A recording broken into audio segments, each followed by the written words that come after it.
Well, joining me now is the socialist commentator Owen Jones. Owen, you've been sitting there patiently. Your response to Mark Regev there? A grotesque inversion of reality. I mean, the thing about Israeli spokesperson like that is if I was told the sky was blue, I'd go out the window and check just to be sure. What did he say that's wrong? For one thing, talking about the hospital being used as a terror base. Now, let's just bear in mind that Israel's spokespeople have a long track record of lying through the back teeth. When they shot in the head, for example, Shireen Abu Akleh, they said for months and months and months it was Palestinian gunmen. It wasn't. They shot her in the head. James Miller, a brilliant British documentary filmmaker, shot dead 2002 by the Israelis. Years later, of course, after they denied it. You wouldn't believe Hamas and their version of events either, would you? Well, that's why I depend on what aid agencies the United Nations are saying on the ground, which is that collective punishment is being unleashed against the Palestinian people. I mean, look, we can see already the evidence they've been unveiling for what they said was a terror hub, including showing CDs and a computer. What they've done to that hospital is, firstly, because they cut off energy in a total siege, which they justified by saying they were fighting human animals, which should be considered genocidal rhetoric, has been condemned as such. Well, it should certainly be condemned, and they should not have the ability, Israel, to cut off water and power and fuel. That is collective punishment. Can we agree? Under Article 33, that's against the law. It's a war crime. Can we agree? I think we should have some consensus. I would argue you're heading towards collective punishment when you do that. You're not heading towards collective punishment when you cut off energy and water to the entire civilian population. Except to play devil's advocate and to give their side of it, which I've heard repeatedly, take the issue of fuel. They want to try and get fuel in, the Israelis, as they've said, to the hospitals, to the humanitarian side of this, but they know that Hamas are taking that fuel and using it for their military. The hospital authorities, who we should listen to, have rebutted those accusations. Look, what's happened here is babies right now are gasping for breath and suffocating. We've had several nurses and patients shot dead. In fact, this whole hospital has been described by medical staff as a mortuary. But you don't know. When a hospital becomes a mass grave, when dozens of decomposing bodies have to be buried in a mass grave in a hospital, we're talking what you said. Can I just quote something you said about Putin? And I think this was very wise. You said in March 2022, I'm seeing a genocidal monster killing women and babies in maternity hospitals as we sit back and let him do it. Why was it so disgraceful? But you were right. You were right to be here's the difference. Why when you see this hospital, is there not the same fury? Let me explain. Because the two are, in my opinion, morally very different. In one case, Vladimir Putin's illegal invasion of Ukraine, he was committing war crimes, having illegally invaded wait a second, let me finish. Having invaded a sovereign democratic country. Here, it was Israel that was invaded by a vast number of terrorists who murdered over 1,500 innocent men, women, children. They kidnapped 240 people, including babies, children, Holocaust survivors. So my point is, morally, there is a massive difference. Hold on. Morally, it's a massive difference. Now, the question of the hospital... Wait a sec. The question of the hospitals is this to me. They have so far produced some evidence of Hamas operating inside the hospital. For me, so far, as a journalist trying to be fair and impartial, I don't think, as you've heard me say to Mark Regev, I don't think I've seen enough evidence here which says to me this was a sprawling command centre. But there is a moral difference between what Putin's doing in Ukraine and what Israel's doing to defend itself against Hamas, isn't there? Hold on. Isn't there? No, absolutely. No, sorry, this is the difference, OK, if you want to talk about that or trying to separate them. For a Ukrainian ordinary civilian being killed, or for an ordinary Palestinian child being killed, both equally awful. None of them did anything wrong. No. We agree on that, don't we? Yes, we do. We absolutely agree on that. Yes, we do. Now, when you repeatedly denounced Putin for his genocidal behaviour in Ukraine, do you stand by that? Do you think that's a genocide? Absolutely. Well, it doesn't matter what the basis for what the operation... Of course it does. No, it does. No, Piers, in terms of what actually is happening, we can talk about the massacre, the obscene massacre of 1,000... What Israel's doing is not genocide. Piers. You can't keep saying no. Let's talk about genocide. Let's talk about genocide. Yeah. Why is it? Let me tell you the difference between genocide. Let me put something to you, and you come back at me and tell me if I'm wrong. Hamas, from its charter onwards, and from the spokesman said last week, is dedicated to the eradication of Israel and killing as many Jews as it can possibly kill. That is the purest definition of genocide intent that you will ever see. And they executed it on October the 7th as best they could. Now, what Israel's doing in response, and they've been very firm about this, and the international courts will rule as they... These are very long questions. They're not. I'm answering a point, and I'm putting one to you, right? In my estimation, they are qualitatively different. What Hamas is publicly what it's doing is genocide. What Israel's doing is not genocide. There's a difference between what Israel, you could say both Israel and Hamas have engaged in genocidal and murderous rhetoric. No. And I'll give you an example. Yes, they have. No, you can't. Benjamin Netanyahu. No, I can. Is it uncensored or not? Yes. You can say Let me quote what the Israeli authorities have said. Go on. Benjamin Netanyahu, when he quoted Amalek, the scriptures, what does Amalek say? He quotes Amalek when they attacked the Israelites. And what God told the Israelites to do was to destroy kill every man, woman, child, and livestock. If I would put it to you, an Islamist leader was quoting a similarly genocidal passage from the Quran, you would not, I would say, hesitate. Can I respond? We haven't. But you've had a lot. Respond to that I'm point. going to respond just quickly. Israeli officials said that Gaza will end up being a city of tents with no building standing. That they are attacking for damage, not for accuracy. The agricultural minister, Avi Dikti, he said we are rolling out a new Nakba. A Nakba is the mass expulsion, 700,000 Palestinians in 1948. This is why hundreds of genocide scholars, people who are actually, unlike you and I, experts in the field of genocide studies, fear that a genocide is taking place. So the difference between Israel and Hamas is Hamas does not have the capacity to wipe out Israel. Israel is wiping Gaza off the map. That's the point.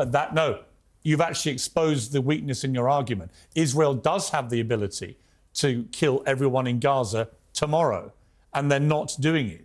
In fact, well, hang on.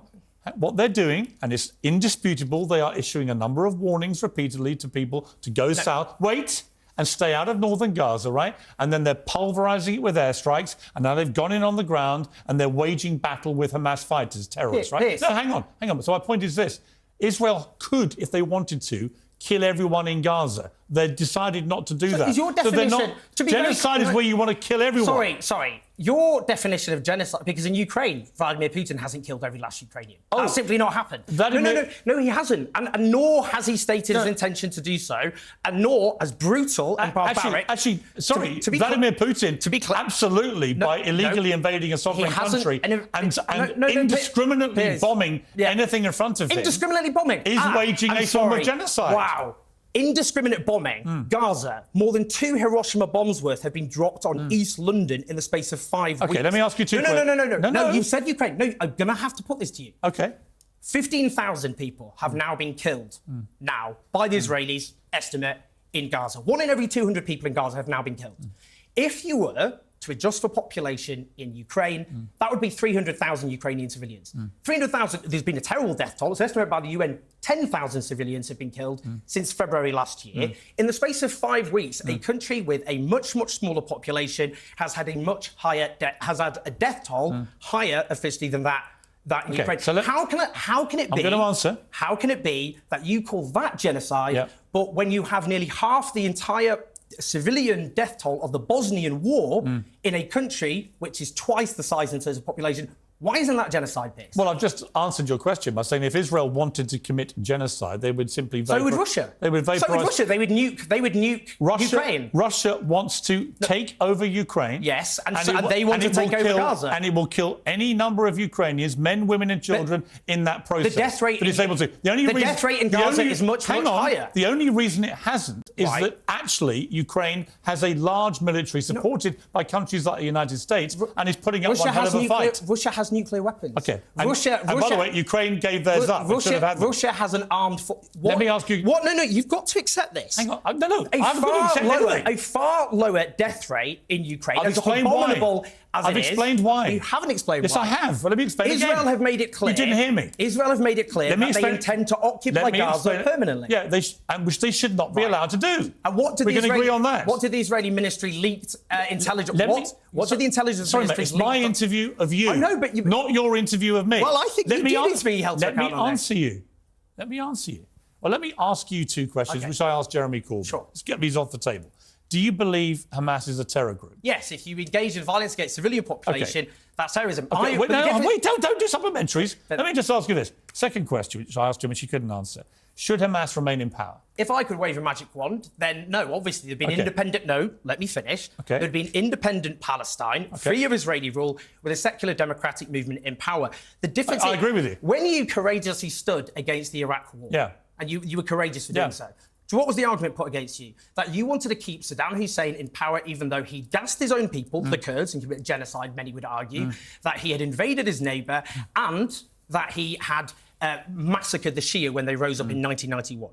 Now, your argument against that was that what could happen next would be far, far worse. And you were right. That wasn't my argument. Well, that is the argument. So did you want to keep Saddam Hussein in power? Don't tell me what my argument was. I know what it was. I was editor of the paper that waged the campaign. Did you want Saddam Hussein to remain in power? I did not believe that they had produced any evidence that Saddam Hussein had weapons of mass destruction. I thought he had nothing to do with 9/11. Therefore, we were waging a completely irrelevant war, which I thought would stir up absolute hell in the Middle East. And you know what? I was right. Yeah. And actually, most of the architects of that war now concede they were wrong. Yeah, they were. It was a horror story from start to finish. But what it did do is spark the rise of ISIS. And what the world did with ISIS was say, this crosses a moral line, we have to get rid of them. And we went after ISIS in places like Iraq and Syria and other countries, and in bombing the hell out of ISIS, a lot of civilians got killed. You just skipped a lot of very important history. Wait a minute. No, that's not what happened. Well, that is what happened. No, that's not what happened. One of the consequences of the Iraq war was that ISIS became a very powerful, for a short period of time, global terror force committing atrocity after atrocity. Can I just correct your version of history? But in wiping out ISIS pretty effectively, we also killed a lot of civilians. No, what actually happened... What's the moral difference between that and what Israel's doing in Gaza? You just revised history. We were told that Al-Qaeda was perhaps in league with Saddam Hussein. That was one of the justifications of invading. What actually happened after the invasion was that it became a playground for Al-Qaeda, who you've missed out, I've noticed. No. And what happened... We know about Al-Qaeda. I'm talking about ISIS. What happened, for example, is Fallujah, the city of Fallujah in Iraq. The Americans went in and they massacred people protesting against their rule, and many of those Sunni populations ended up driven into the arms of Al-Qaeda. A brutal counterinsurgency program then resulting in mass slaughter of innocent Sunni civilians, and from that fury and anger, something even worse than Al-Qaeda emerged.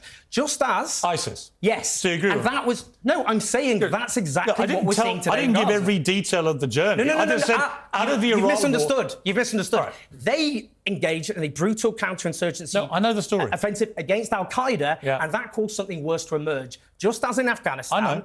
Just as Afghanistan, we had 2 decades of occupation. Listen, we're running out of time. 2 decades of occupation, and the Taliban emerged stronger than ever. The same applies to both what happened in Iraq and Afghanistan. It seems to me... Because if you brutalise a population, you will turn them into terrorists. Stop talking. Or extremists. Listen, drive them to their arms. You make a lot of good points. I agree with a lot of things you say, right? Always have done, actually. I find the way you say them, as you do with me, quite annoying. But that's fine. You're allowed to, and we're uncensored. Come back.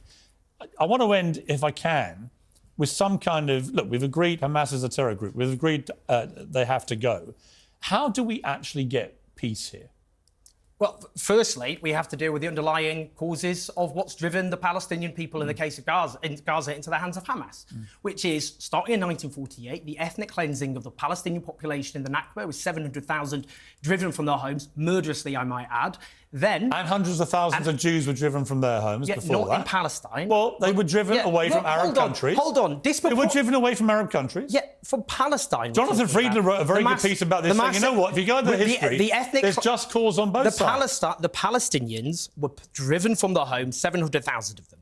And then we had the illegal settlements and colonisation, including in the West Bank, were completely unremarked upon. And I've already condemned there was mass terror, settlements illegal settlements, and as well as Amnesty International, as Human Rights Watch and B'Tselem describe it, the Israeli Human Rights Organisation, a system of apartheid. But if you keep brutalising the Palestinian people, ridding them of their freedom, and you end up now in Gaza with parents picking up the burned, dismembered remnants of their children, Owen, there will never be peace. I agree. What I would say to that is that on the Arab side, they have had multiple opportunities to do a peace deal, not least in 2000 with Arafat, and he walked away. No, what happened there? Go on. What were the concessions? Well, because the truth is Bill Clinton, who helped forge peace in Northern Ireland brilliantly with Tony Blair and with the others involved there, that actually Arafat, they had peace in their grasp, and as Bill Clinton said to him, I'm going to end up being a failure because of you and looking away.